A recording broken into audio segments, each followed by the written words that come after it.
Be learning diploma in Bible second year module 2 lesson 8 8వ పాఠము. విశ్వాసమునకు కర్త ఎవరు? విశ్వాసమునకు కర్త ఎవరు? మనుషులలో ఎవరైనా సరే పరలోకమందున్న దేవుని యందు విశ్వాసముంచాలి అంటే ప్రధానమైనటువంటి కారణము లేక కారకుడు ఎవరు అనగానే దేవుని అద్వితీయ కుమారుడైన యేసుక్రీస్తు ప్రభువు. ఇక దీనికి మించిన మరో సమాధానం లేదు. మరలా చెబుతున్నాను వినండి. మనుషులలో ఎవరైనా సరే పరలోకమందున్న తండ్రి అయిన దేవుని యందు విశ్వాసముంచాలి అంటే ఆ విశ్వాసమునకు కారణము కారకుడు యేసుక్రీస్తు ప్రభువు.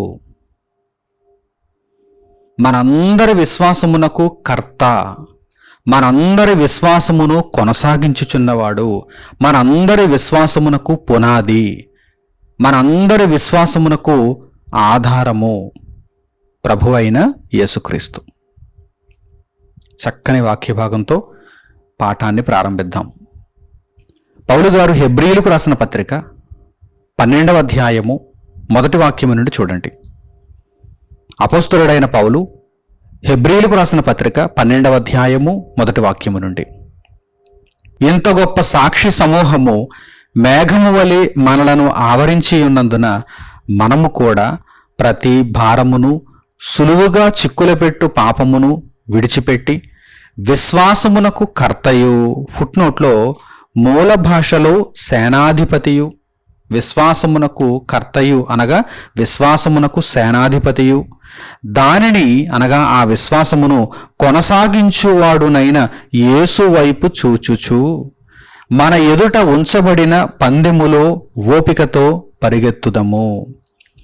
ఆయన అనగా యేసుక్రీస్తు తన ఎదుట ఉంచబడిన ఆనందము కొరకై అవమానమును నిర్లక్ష్యపెట్టి సిలువను సహించి దేవుని సింహాసనము యొక్క కుడి పార్శ్వమున ఆసీనుడై ఉన్నాడు. మీరు అలసట పడకయు మీ ప్రాణములు విసుకకయు ఉండునట్లు పాపాత్ములు తనకు వ్యతిరేకముగా, ఫుట్నోట్లో కొన్ని ప్రాచీన ప్రతులలో తమ సొంత హానికే అని పాఠాంతరము, చేసిన తిరస్కారమంతయు ఓర్చుకొనిన ఆయనను తలంచుకొనిడి. మీరు పాపముతో పోరాడుటలో రక్తము కారునంతగా ఇంకా దానిని ఎదిరింపలేదు. మన విశ్వాస జీవితాన్ని గురించి ఇక్కడ పౌలు గారు పరిశుద్ధాత్మ ప్రేరణతో ఒక చక్కని వివరణ ఇస్తున్నారు. ఎందరో విశ్వాసులను మనం చూచాం. పరిశుద్ధ గ్రంథపు చరిత్రలో ఎందరో విశ్వాసులను మనము కనుగొన్నాం. హేబెలు మొదలుకొని, నీతిమంతుడైన హేబెలు మొదలుకొని అనేక మంది విశ్వాసులను మనము చూచాము. వీరందరూ ఒక సాక్షి సమూహముగా కనిపిస్తున్నారు. మేఘము వలె ఆవరించి ఉన్నారు. నిజంగా ఇన్ని ఉదాహరణలు మనకు ఎక్కువే. ఒక్క ఉదాహరణ సరిపోతుంది. ఒక లెక్క చేయడానికి ఒక ఉదాహరణ ఇస్తారు, లేకపోతే 2 ఉదాహరణలు ఇస్తారు. మన జీవితానికి దేవుడు ఎందరి ఉదాహరణలు చూపించాడు చూడండి, ఎందరి ఉదాహరణలు చూపించాడు చూడండి. అంటే ఏమాత్రము కూడా మనము వెనకడుగు వేయకూడదని తండ్రి కోరుకుంటున్నాడు. తండ్రి అయిన దేవుడు మనలను ప్రేమిస్తూ మనం వెనకడుగు వేయకూడదని ఆయన మీద అపారమైన విశ్వాసమును కలిగి ఉండాలని ఆయన కోరుకుంటున్నాడు. అయితే ఇంతమంది విశ్వాసులు ఉన్నప్పటికీ, ఇంతమంది విశ్వాసులు ఉదాహరణగా కనిపిస్తున్నప్పటికీ యేసుక్రీస్తు ప్రభువు లేకపోతే మన విశ్వాసానికి ఆధారమే లేదు. ఎందుచేతనంటే మన విశ్వాసమునకు కర్త ఆయనే. అలాగే ఈ సాక్షి సమూహము యొక్క విశ్వాసానికి కూడా కర్త ఆయనే. హేబెలు మొదలుకొని ఎందరైతే విశ్వాసులను మనం పరిశుద్ధ గ్రంథంలో చూస్తున్నామో వారందరి విశ్వాసాలకు ఆధారము కర్త, సేనాధిపతి, వారి విశ్వాసమును కొనసాగించిన వాడు యేసుక్రీస్తు ప్రభువే. దేవుని వాక్యము, యేసుక్రీస్తు ప్రభు అంటే శరీరధారిగా మాత్రమే మీరు చూస్తున్నారా?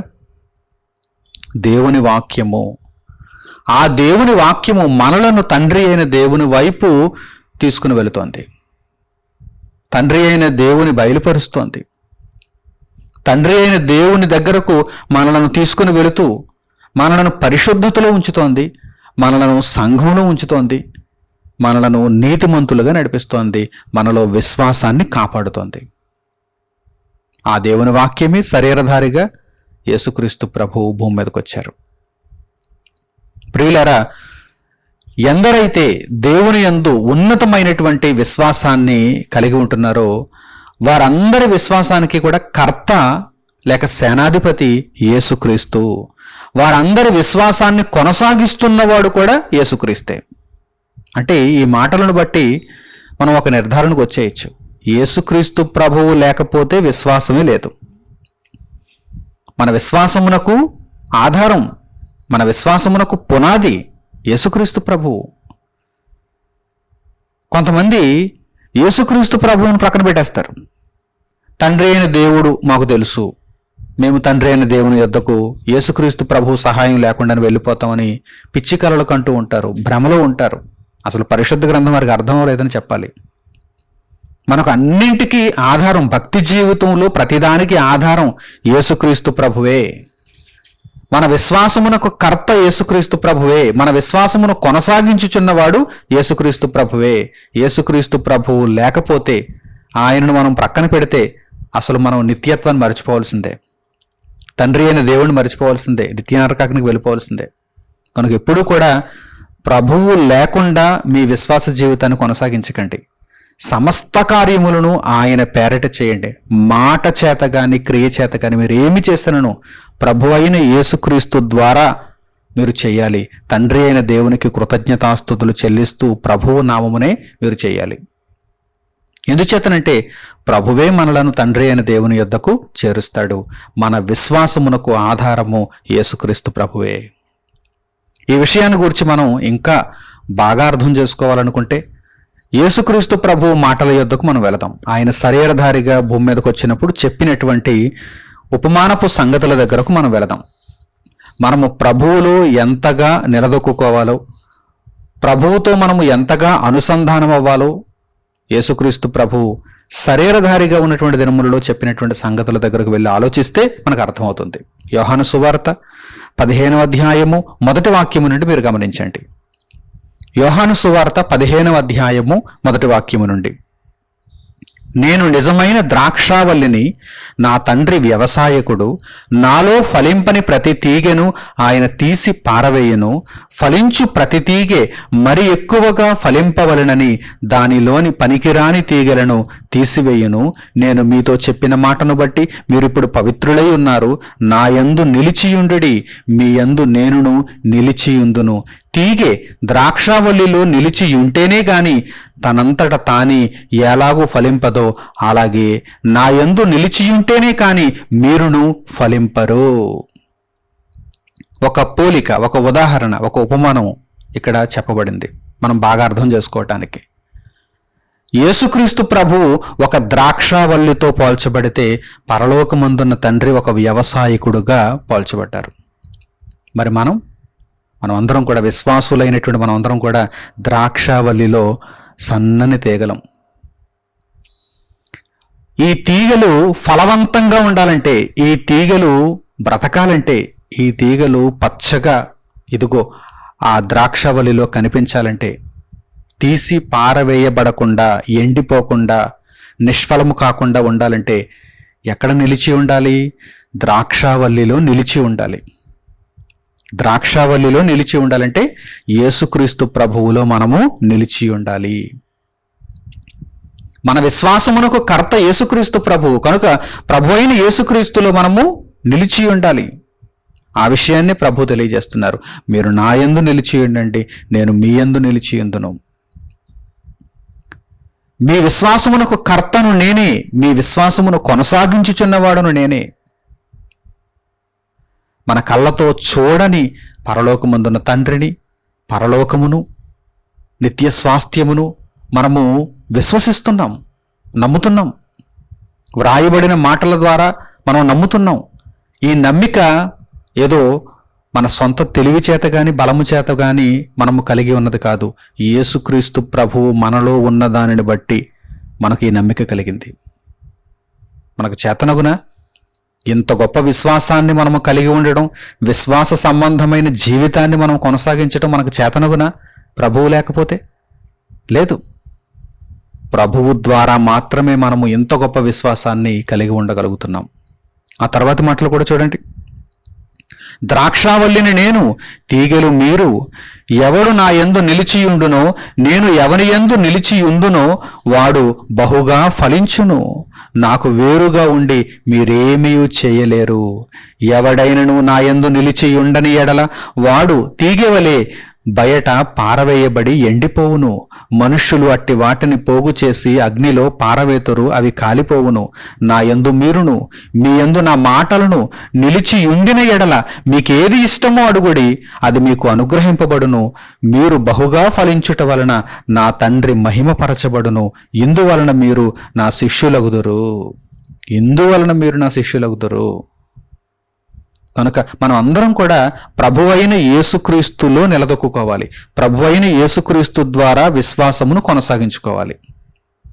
మన విశ్వాసమునకు కర్త యేసుక్రీస్తు ప్రభువే. కనుక ప్రభువును వెంబడించాలి, ప్రభువును పోలి నడుచుకోవాలి. ప్రభువు కార్యములలో మనం ఉండాలి. మన సొంత కార్యములు కాదు, ప్రభువు కార్యములలో మనం ఉండాలి. ప్రభువు కొరకు నిరంతరం మనం ఆలోచించాలి. మనం మేల్కొని ఉన్నను నిద్రపోయినను ప్రభువు కొరకే, ప్రభువు కొరకే. మనము తిండి తింటున్నా పస్తులున్నా ప్రభువు కొరకే. మనం ఏం చేస్తున్నా కానీ మన జీవిత కాలంలో ప్రభువు కొరకు మనము ప్రతిష్ఠింపబడిన తర్వాత, మన జీవితాలను ప్రభువుకు అంకితం చేసుకున్న తర్వాత మనం ఏం చేసినా సరే ప్రభువు నిమిత్తమైనవై ఉండాలి. మన కార్యక్రమాలన్నీ కూడా ప్రభువు నిమిత్తమైనవై ఉండాలి. ప్రభువు లేకుండా మనం ఏ కార్యక్రమాన్ని చేయటానికి వీలు లేదు. ప్రభువు కొరకే మన జీవితం అన్నట్టుగా ఉండాలి. కనుక ప్రియులారా, ఈ విషయాన్ని మీరు చాలా నిశితంగా పరిశీలించి జాగ్రత్తగా అర్థం చేసుకున్న వారై జీవితకాలమంతా మీ విశ్వాసమును ప్రభువులో కాపాడుకునేవారుగా ఉండాలి. ఇంకా ఈ విషయాన్ని గురించి మనం ఆలోచన చేద్దాం. వ్రాయబడినటువంటి సంగతులను మనం చూద్దాం. పౌలు గారు ఎఫెసీయులకు రాసిన పత్రిక 2వ అధ్యాయము 11వ వాక్యం నుండి చూడండి. అపొస్తలుడైన పౌలు గారు ఎఫెసీయులకు రాసిన పత్రిక 2వ అధ్యాయము 11వ వాక్యం నుండి, కాబట్టి మునుపు శరీర విషయములు అన్యజనులయ్యుండి శరీరమందు చేతితో చేయబడిన సున్నతి గలవారు అనబడిన వారి చేత సున్నతి లేనివారు అనబడిన మీరు ఆ కాలమందు ఇశ్రాయేలుతో సహపౌరులు కాక పరదేశులను, వాగ్దాన నిబంధనలు లేని పరజనులను, నిరీక్షణ లేనివారును, లోకమందు దేవుడు లేనివారునయ్యుండి క్రీస్తుకు దూరస్థులయ్యుంటిరని మీరు జ్ఞాపకము చేసుకొనడి. ఒకప్పుడు అన్యజనులు ఎలా ఉన్నారు? క్రీస్తుకు దూరంగా ఉన్నారు, దేవునికి దూరంగా ఉన్నారు. అయితే దేవుడు మనలందరినీ కూడా క్రీస్తు ద్వారా చేర్చుకున్నాడు. అయినను మునుపు దూరస్తులైన మీరు ఇప్పుడు క్రీస్తు యేసునందు క్రీస్తు రక్తము వలన సమీపస్తులై ఉన్నారు.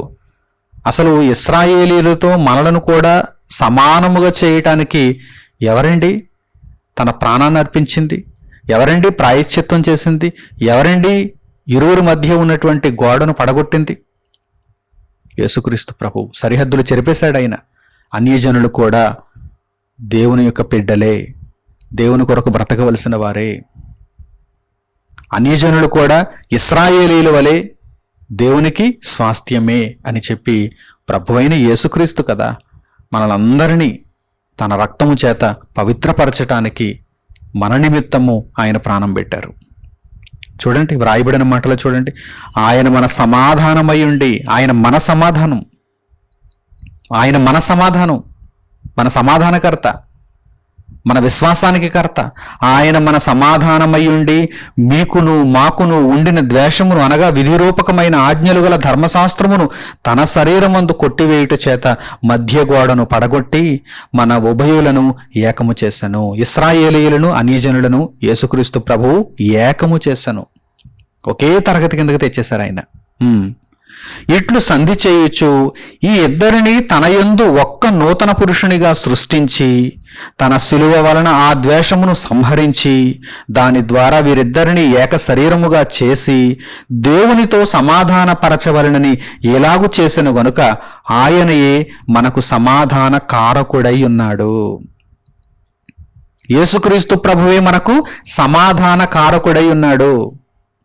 నిజంగా యేసుక్రీస్తు ప్రభువే ఈ కార్యక్రమాన్ని జరిగించకపోతే ఎప్పటికీ ఇశ్రాయేలీయులే దేవునికి పిల్లలుగా ఉండిపోతురు. అన్యజనులు దూరంగానే ఉండిపోదురు, దూరస్తులుగానే ఉండిపోదురు. కానీ అలా ఉండటానికి వీలు లేదని యేసుక్రీస్తు ప్రభువు ఉభయులను ఆయన ఏకము చేశాను. ఇందువలన ఆయన మనకు సమాధాన కారకుడు, సమాధానానికి కారణం ఆయనే, విశ్వాసానికి కర్త ఆయనే, సమాధాన కారకుడై ఉన్నాడు. మరియు ఆయన వచ్చి దూరస్తులైన మీకును సమీపస్తులైన వారికిని అనగా ఇశ్రాయేలీయులకును సమాధాన సువార్తను ప్రకటించెను. అందరికీ సమానముగా సమాధాన సువార్తను ప్రకటించెను. ఆయన ద్వారానే మనము ఉభయులము ఒక్క ఆత్మయందు తండ్రి సన్నిధికి చేరగలిగి ఉన్నాము. కాబట్టి మీరక మీదట పరజనులను పరదేశులనై ఉండక పరిశుద్ధులతో ఏక పట్టణస్థులను దేవుని ఇంటివారునై ఉన్నారు. క్రీస్తు యేసే ముఖ్యమైన మూలరాయి అయి ఉండగా, క్రీస్తు యేసే ముఖ్యమైన మూలరాయి అయి ఉండగా, ఆయన ముఖ్యమైన మూలరాయి, మన విశ్వాసమునకు ఆయన పునాది వంటివాడు. క్రీస్తు యేసే ముఖ్యమైన మూలరాయి అయి ఉండగా అపోస్తలులను ప్రవక్తలను వేసిన పునాది మీద మీరు కట్టబడి ఉన్నారు. ప్రతి కట్టడమును ఆయనలో చక్కగా అమర్చబడి ప్రభువునందు పరిశుద్ధమైన దేవాలయముగుటకు వృద్ధి పొందుచున్నది. మనం అందరం కూడా దేవునికి ఆలయాలుగా వృద్ధి పొందాలి. ఏ పునాది మీద కట్టబడుతున్నాం? క్రీస్తు యేసును పునాది మీద కట్టబడుతున్నాం. అపోస్తలులు ప్రవక్తలు వారు కడుతున్నారు, కానీ పునాది క్రీస్తే, ఆధారం క్రీస్తే. ఆయనలో మీరు కూడా ఆత్మమూలముగా దేవునికి నివాస స్థలమై ఉండుటకు కట్టబడుచున్నారు. మనం కట్టే మందిరాలలో ఉండాలనుకోవటం లేదు దేవుడు. క్రీస్తు పునాదిగా ఉండి అపోస్తలులు ప్రవక్తలు కట్టినటువంటి మందిరముగా ఉన్న మన జీవితాలలో దేవుడు ఉండాలనుకుంటున్నాడు. మన జీవితాలలో దేవుడు ఉండాలనుకుంటున్నాడు. మన శరీరాలలో దేవుడు ఉండాలనుకుంటున్నాడు. ఇంత గొప్ప ప్రణాళికను మనము క్రీస్తు యేసులో విశ్వాసమునుంచట ద్వారా నెరవేర్చుకోవాలి. క్రీస్తు యేసే మన విశ్వాసమునకు మూలరాయి, ఆయనే ప్రధానము, ముఖ్యమైనటువంటి మూలరాయి ఆయనే. అలాగే పౌలు గారు కొరింథీయులకు రాసినటువంటి మొదటి పత్రిక 3వ అధ్యాయము 10వ వాక్యం నుండి చూడండి.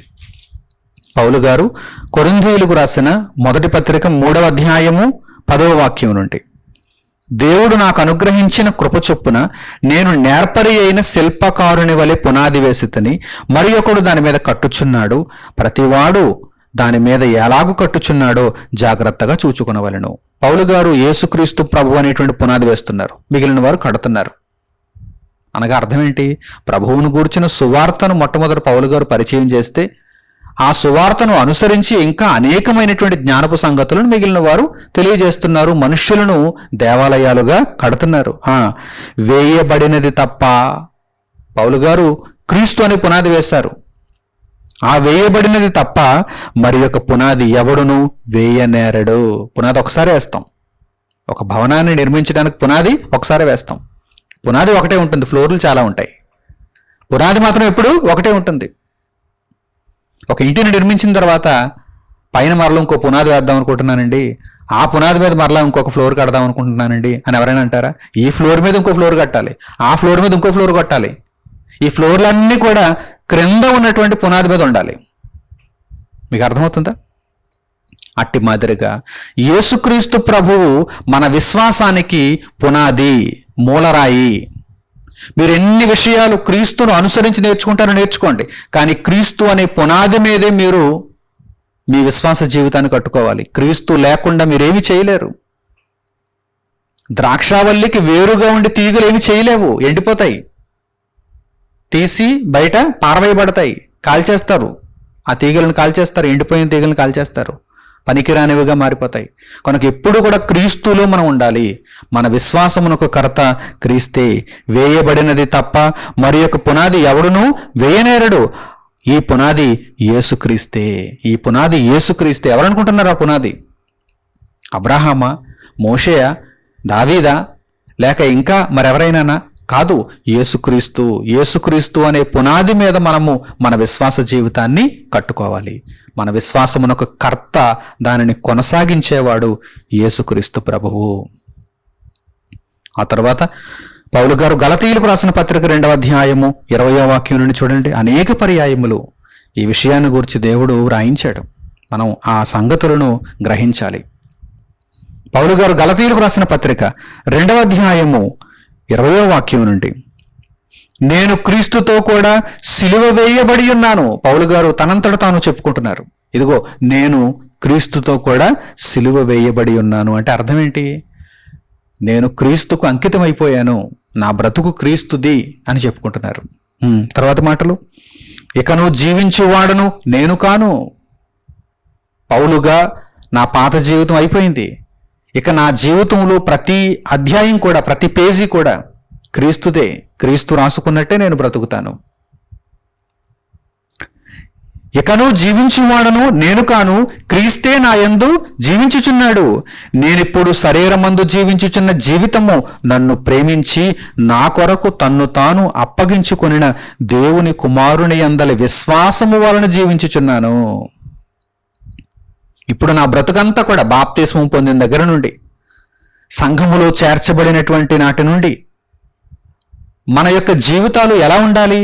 నూతనమైనవిగా, యేసుక్రీస్తునందలి విశ్వాసము వలన జీవించేటట్టుగా ఉండాలి. అంతే తప్ప క్రీస్తునందలి విశ్వాసము లేకుండా మన జీవితాలు ఉండకూడదు. తర్వాత మాటలు చూడండి, నేను దేవుని కృపను నిరర్ధకము చేయను, నీతి ధర్మశాస్త్రము వలననైతే ఆ పక్షమందు క్రీస్తు చనిపోయినది నిష్ప్రయోజనమే. ఏదో ఇతరమైనటువంటి కార్యక్రమాల ద్వారా మనము నిత్యత్వాన్ని సంపాదించలేము. యేసుక్రీస్తు ప్రభువు ద్వారా మాత్రమే మనము నిత్యత్వాన్ని పొందడానికి అవకాశం ఉంది.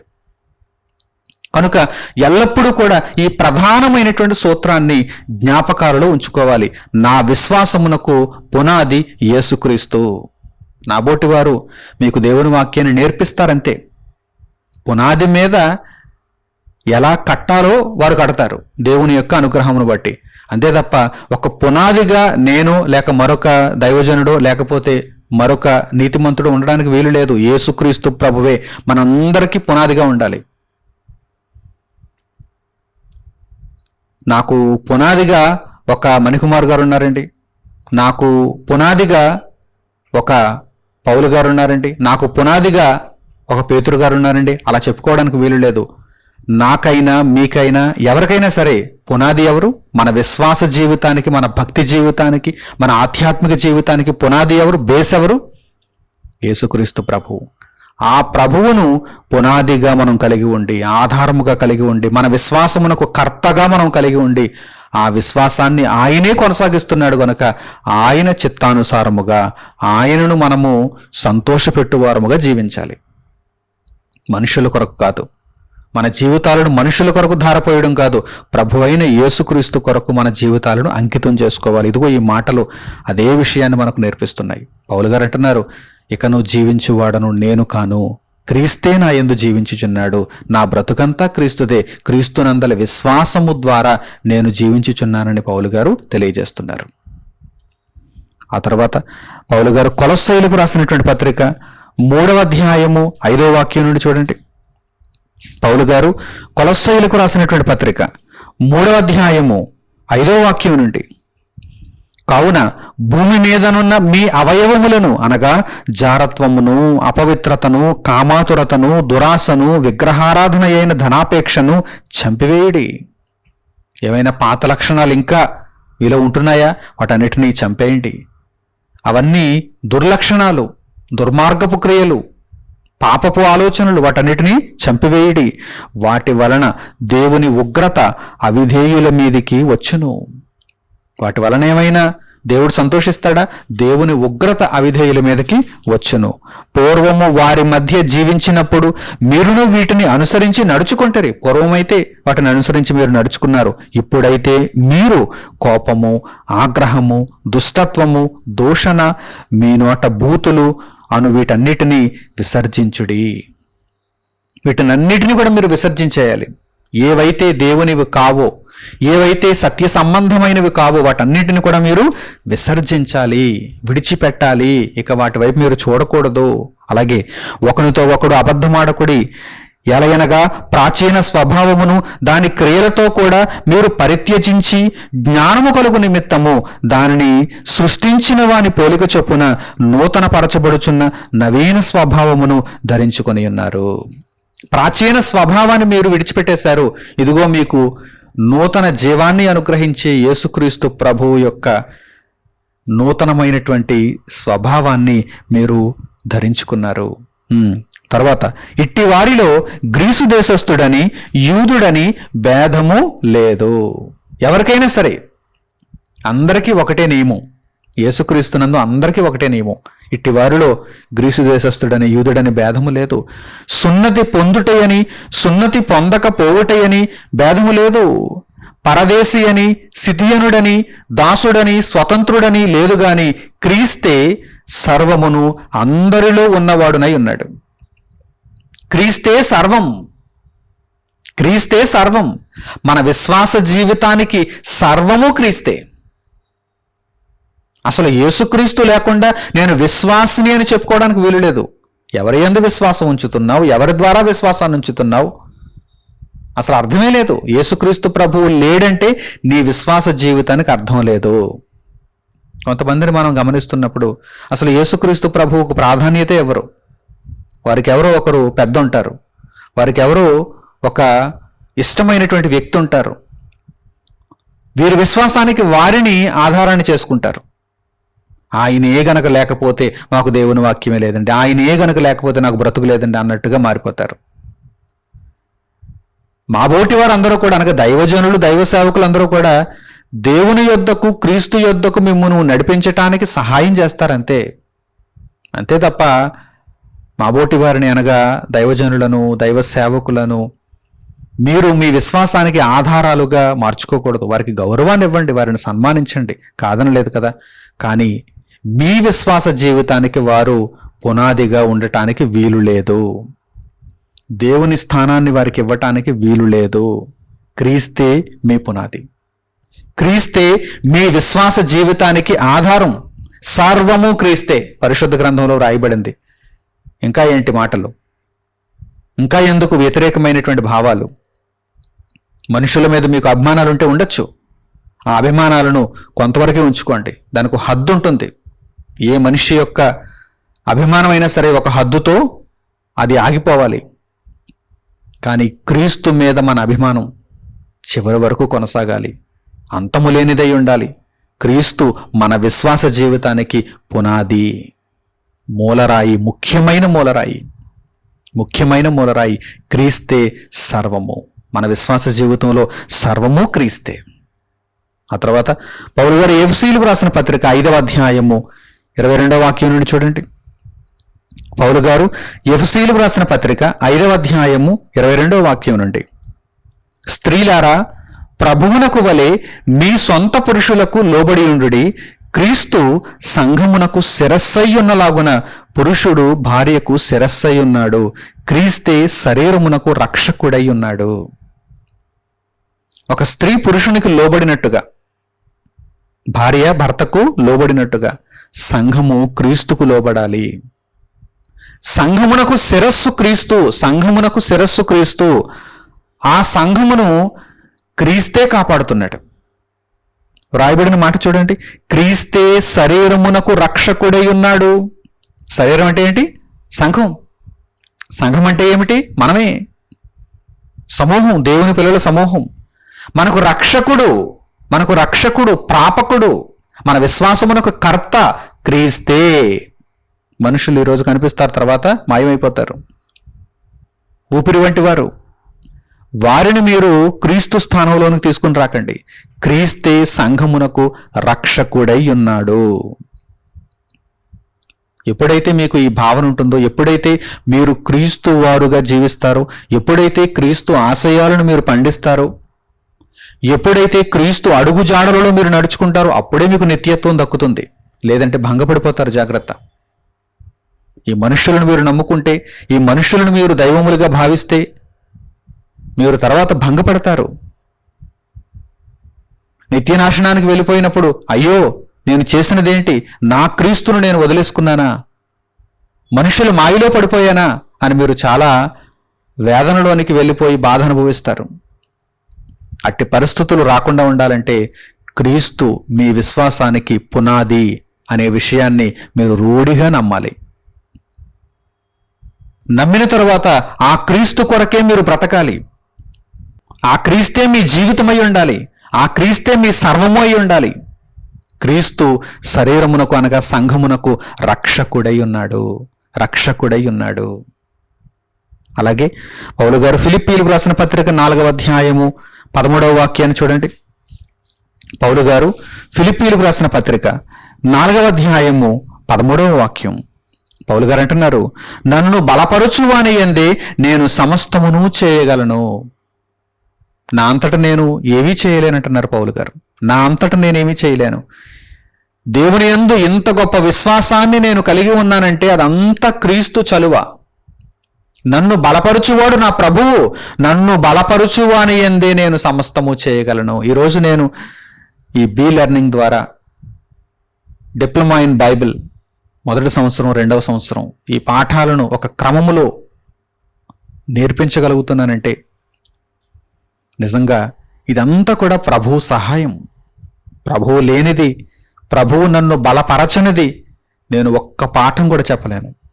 ఒక్క పాఠం కూడా చెప్పలేను. క్రీస్తే నా యందుండి క్రీస్తే మీకు ఈ మాటలను తెలియజేస్తున్నాడు. నేను ఒక మాధ్యమం, ఒక మీడియం. నేను ఒక మీడియంగా పనిచేస్తున్నాను అంతే. ప్రభువు నన్ను బలపరుచుచున్నాడు. ఇదిగో నేను ప్రభువు కార్యములు చేయగలుగుచున్నాను. ఆనాడు పౌలు గారు అంటున్నారు చూడండి, నన్ను బలపరచువాని యందే నేను సమస్తము చేయగలను. ఇట్టి విధానంలోనికి మనం వచ్చేయాలి. ఇట్టి విధానంలోనికి మనం వచ్చేయాలి. క్రీస్తే మన రక్షకుడు. క్రీస్తే మన విశ్వాసమునకు కర్త. క్రీస్తే మన విశ్వాసమును కొనసాగిస్తున్నాడు. క్రీస్తే మనలను బలపరుస్తున్నాడు. సమస్తమును క్రీస్తే జరిగిస్తున్నాడు. క్రీస్తే జరిగిస్తున్నాడు. తర్వాత మరో వాక్య భాగాన్ని చూడండి. పౌలు గారు కొరింథీయులకు రాసినటువంటి 2వ పత్రిక 12వ అధ్యాయము 7వ వాక్యం నుండి గమనించండి. పౌలు గారు కొరింథీయులకు రాసినటువంటి 2వ పత్రిక 12వ అధ్యాయము 7వ వాక్యం నుండి, నాకు కలిగిన ప్రత్యక్షతలు బహు విశేషముగా ఉన్నందున నేను అత్యధికముగా హెచ్చిపోకుండు నిమిత్తము నాకు శరీరములో ఒక ముళ్ళు, నేను అత్యధికముగా హెచ్చిపోకుండు నిమిత్తము నన్ను నలుగగొట్టుటకు సాతాను యొక్క దూతగా ఉంచబడెను. పౌలు గారు ఎంత చక్కగా ఆలోచిస్తున్నారో చూసారా? నాకు కలిగినటువంటి ఈ దర్శనాలు, ఈ ప్రత్యక్షతలు విశేషముగా ఉన్నందున నేను అత్యధికముగా హెచ్చిపోకుండు నిమిత్తము నా శరీరములో ఒక ముళ్ళు ఉంచబడింది. ఈరోజు చాలామంది అత్యధికముగా హెచ్చిపోవడానికి చూసుకుంటున్నారు. కానీ పౌలు గారు ఏమంటున్నారు? నేను హెచ్చిపోకుండా ఉండడానికి ఒక ముళ్ళు నా దగ్గర ఉంచబడింది. ఇది మంచి విషయం అని పౌలు గారు ఒప్పుకుంటున్నారు. ఎందుకంటే మనం హెచ్చిపోతే దేవునికి నచ్చదు. మనలను మనమే హెచ్చించుకుంటే దేవునికి నచ్చదు, తగ్గించేస్తాడు ఆయన. కనుక మనం ఎల్లప్పుడూ కూడా దేవుని బలిష్టమైన చేతి క్రింద దేన మనస్కులుగా ఉండాలి. ఆ తర్వాత మాటలను చూడండి. అది నా యొద్ద నుండి తొలగిపోవాలనని దాని విషయమై ముమ్మారు ప్రభువును వేడుకొంటిని, అందుకు నా కృప నీకు చాలును. నేను అత్యధికముగా హెచ్చిపోకుండా నిమిత్తము ఆ ముళ్ళు నాకు ఉంచబడింది. అయితే అది తొలగిపోయి, ఆ ముళ్ళు తొలగిపోయి నేను ప్రభువు సన్నిధిలో ప్రభువు కొరకే జీవించాలనేటువంటి ఉద్దేశంతో ప్రభువును ముమ్మారు వేడుకున్నాను ఆ ముళ్ళును తొలగించమని. అప్పుడు ఆయన ఏమంటున్నాడు? అందుకు నా కృప నీకు చాలును, నా కృప నీకు చాలును. ఇదిగో ప్రభువు, యేసుక్రీస్తు ప్రభువును వేడుకుంటున్నాడు అపొస్తలుడైన పౌలు. నా కృప నీకు చాలును, బలహీనత యందు నా శక్తి పరిపూర్ణమగుచున్నదని ఆయన నాతో చెప్పాను. నీవు ఎప్పుడైతే బలహీనంగా ఉంటావో అప్పుడు నా శక్తి నీకు అనుగ్రహింపబడుతుంది, నా శక్తి నీకు పరిపూర్ణముగా దయచేయబడుతుంది అని ప్రభువు నాతో చెప్పాను, ఆయన నాతో చెప్పాను అని పౌలు గారు అంటున్నారు. కాగా క్రీస్తు శక్తి నా మీద నిలిచియుండు నిమిత్తము, నిజంగా నేను బలహీనుడనైనప్పుడు క్రీస్తు శక్తి నాకు వస్తున్నది అనేటువంటి విషయం నాకు అర్థమైతే, క్రీస్తు శక్తి నా మీద నిలిచినప్పుడు, అలా నిలిచియుండు నిమిత్తము, లేక ఫుట్నోట్లో నన్ను కప్పు నిమిత్తము విశేషముగా నా బలహీనతల యందే బహు సంతోషముగా అతిశయపడుదును. బలహీనతల యందు అతిశయపడుతున్నారు చూడండి పౌలు గారు. ఎందుచేత? నేను బలహీనముగా ఉన్నప్పుడు క్రీస్తు శక్తి నాకు అనుగ్రహింపబడుతుంది. కనుక అలా అనుగ్రహింపబడడం నాకు ఇష్టం. క్రీస్తు శక్తి నాకు అనుగ్రహింపబడడం నాకు ఇష్టం. దానిని బట్టి నేను అతిశయపడుతును అంటున్నారు. నేనెప్పుడు బలహీనుడను అప్పుడే బలవంతుడను. నేనెప్పుడు బలహీనుడనో క్రీస్తు శక్తి నాకు అనుగ్రహింపబడుతుంది కనుక అప్పుడు నేను బలవంతుడను. గనుక క్రీస్తు నిమిత్తము నాకు కలిగిన బలహీనతలలోను, నిందలలోను, ఇబ్బందులలోను, హింసలలోను, ఉపద్రవములలోను నేను సంతోషించుచున్నాను. అసలు ఈ బాధలలో, బలహీనతలలో, ఇబ్బందులలో, దుఃఖాలలో ఎవరైనా సంతోషిస్తారా? క్రీస్తు నిమిత్తము కలిగినటువంటి ఈ బాధలన్నిటిలో ఎవరైనా సంతోషిస్తారా? కానీ సంతోషించాలి. ఎందుకు సంతోషించాలి? ఎప్పుడు మనకు ఆ బలహీనత క్రీస్తు నిమిత్తము, క్రీస్తు కొరకు బ్రతుకుచున్నప్పుడు ఆయన నిమిత్తం మనకు కలుగుతుందో అప్పుడే క్రీస్తు శక్తి మన మీద నిలుస్తుంది. మనలను బలపరచడానికి క్రీస్తు శక్తి మన మీద నిలుస్తుంది. కనుక మనం సంతోషించాలి. అద్భుతమైనటువంటి ప్రక్రియ. ఇది అనుభవించిన వారికి అర్థమవుతుంది. లేదంటే మాటల వరకు చదువుకుని విడిచిపెట్టేస్తే మీకు అర్థం కాదు. కనుక ఎల్లప్పుడూ కూడా ఈ మాటలను వహించుకుని పోవటానికి, మీ జీవిత కాలంలో ఈ మాటలు నెరవేరు నిమిత్తము మీరందరూ కూడా పట్టుదల కలిగి ఉండాలి. నేను కూడా పౌలు గారి వలె క్రీస్తు నిమిత్తము బాధ అనుభవిస్తాను. క్రీస్తు నిమిత్తము బాధ అనుభవిస్తున్నప్పుడు క్రీస్తు యొక్క శక్తి నా మీద నిలిచినప్పుడు నేను అతిశయించాలి. అది నాకు గొప్ప భాగ్యం అనేటువంటి కోరికను మీరు కలిగి ఉండి దానిని నెరవేర్చుకునే దిశగా దేవుని సహాయాన్ని పొందుచు మీరు ముందుకు కొనసాగాలి. ప్రియులారా, నిస్సందేహముగా మనందరి విశ్వాసాలకు క్రీస్తే కర్త, క్రీస్తే సేనాధిపతి, క్రీస్తే మన విశ్వాసమును కొనసాగించుచున్నాడు. క్రీస్తే మనకు తన శక్తిని మన బలహీనతల యందు అనుగ్రహించుచున్నాడు. ఆ తర్వాత పౌలు గారు ఎఫెసీయులకు రాసిన పత్రిక 3వ అధ్యాయము 14వ వాక్యం నుండి చూడండి.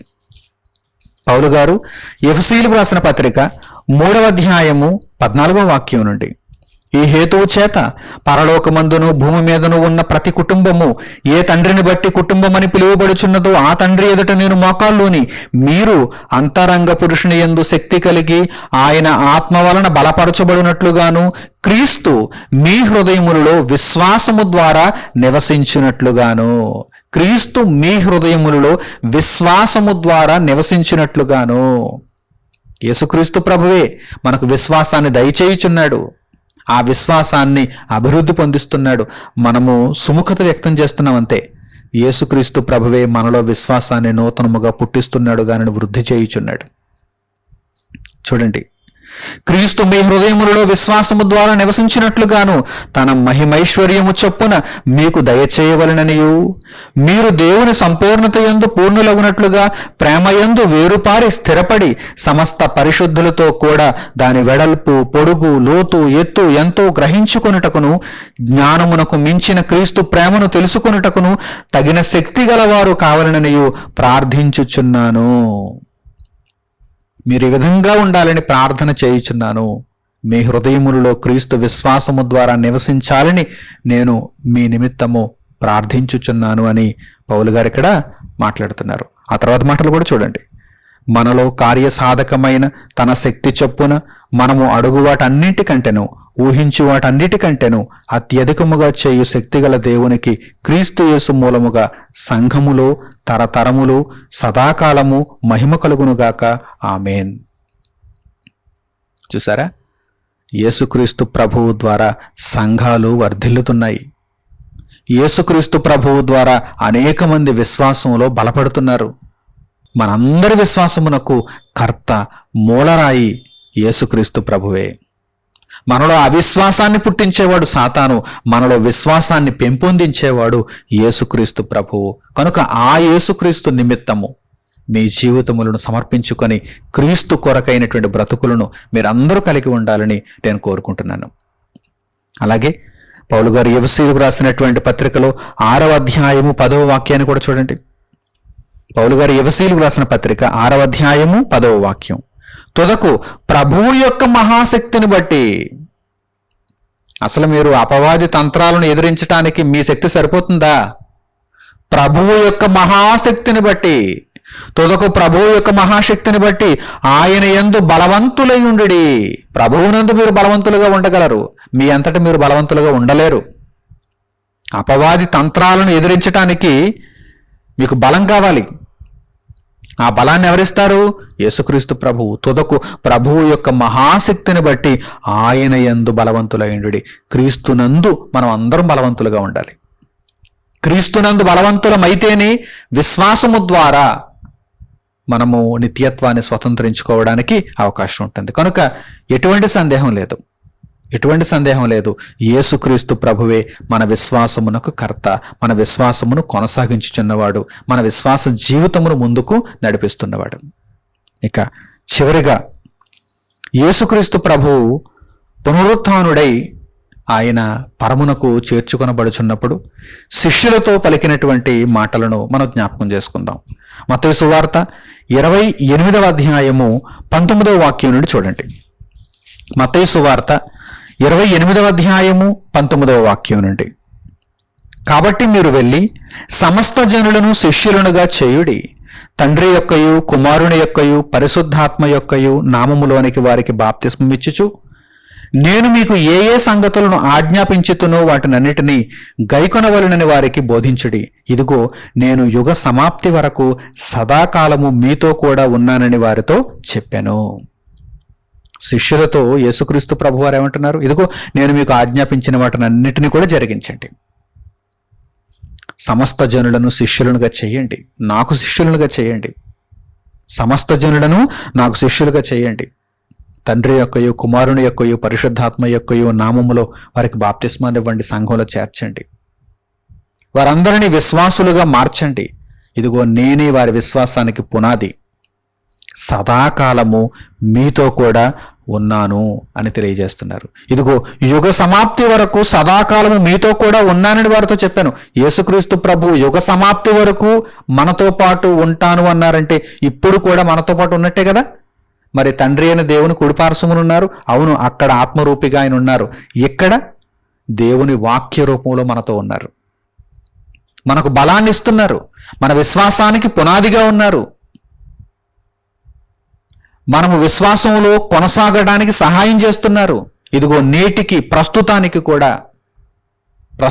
కూడా ఆయన యందు విశ్వాసం ఉంచిన వారందరికీ కూడా ఆయన సమాధాన కారకుడుగా ఉన్నారు, విశ్వాసానికి కర్తగా ఉన్నారు. కనుక ప్రియులారా, మనంతట మనమే ఏదీ చేయలేం. మనంతట మనమే దేవునిలో భక్తిని కలిగి ఉండడానికి సాధ్యం కాదు. మనకు యేసుక్రీస్తు ప్రభువే సహాయం చేస్తున్నారు. మనలో విశ్వాసం అంతకంతకు వృద్ధి పొందుచున్నదంటే, మనము దేవుని కొరకు గొప్పగా బ్రతకగలుగుచున్నామంటే మనకు క్రీస్తు సహాయము, క్రీస్తు శక్తి ఎక్కువగా అనుగ్రహింపబడుచున్నదని గ్రహించాలి.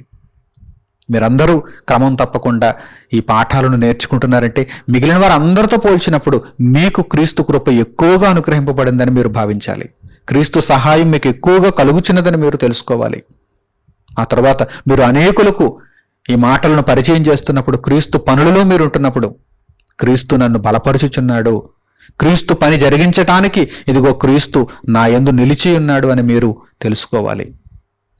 కనుక ఇట్టి ధన్యతను నాతో పాటు మీరందరూ కూడా బ్రతికి ఉన్నంత కాలము పొందాలని, యేసుక్రీస్తు ప్రభువే పునాదిగా ఉండి ఆ విశ్వాస జీవితమును నిత్యత్వం వరకు కొనసాగించుకోవాలని హృదయపూర్వకంగా కోరుకుంటూ ఈ పాఠ్యాంశమును ఇంతటితో నేను ముగిస్తున్నాను.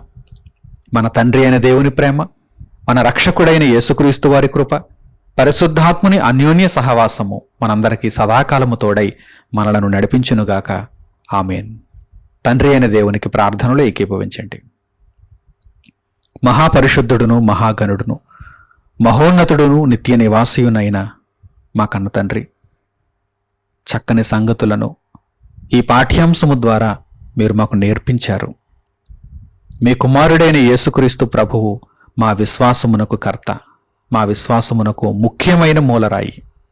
నాయన, ప్రభువు సహాయాన్ని బట్టే ఇదిగో ఈరోజు మీ సన్నిధిలో ఇలా నిలువబడగలిగాము. మీ మాటలను మేము అర్థం చేసుకోగలుగుచున్నాము, మీ మాటలను వింటూ అనేకులకు ప్రకటించగలుగుచున్నాము. ఈ సహాయమును, ఈ భాగ్యమును యేసుక్రీస్తు ప్రభువు మాకు అనుగ్రహించిన దానిని బట్టి మిమ్మల్ని స్తుతించుచున్నాము, ఘనపరచుచున్నాము.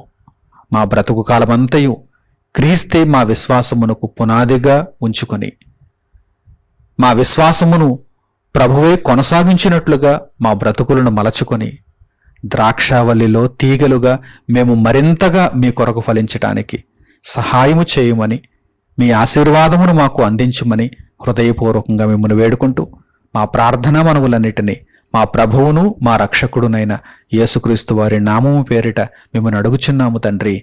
ఆమెన్. అందరికీ వందనములు. సెలవు.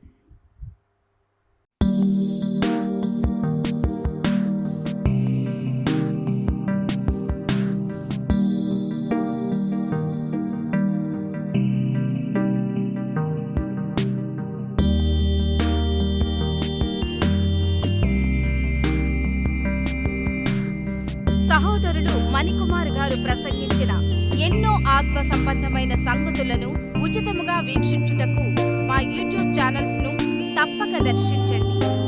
మా సమాచారమును ఎప్పటికప్పుడు తెలుసుకుని ఆత్మీయాభివృద్ధి నొందవలనంటే మా యూట్యూబ్ ఛానల్స్ ను సబ్స్క్రైబ్ చేసుకోండి. సత్వర నోటిఫికేషన్ల కొరకు సబ్స్క్రైబ్ బటన్ ప్రక్కనే ఉన్న బెల్ సింబల్ ను క్లిక్ చేయండి. మరిన్ని వివరములకు మీరు సంప్రదించవలసిన మా ఫోన్ నెంబర్స్ 8978414178 మరియు 83392766. ధన్యవాదములు. ఈ కార్యక్రమమును అనేక మందికి పరిచయం చేయగలరని ఆశిస్తున్నాము. ప్రభువైన యేసుక్రీస్తు పేరిట మీకు శుభములు.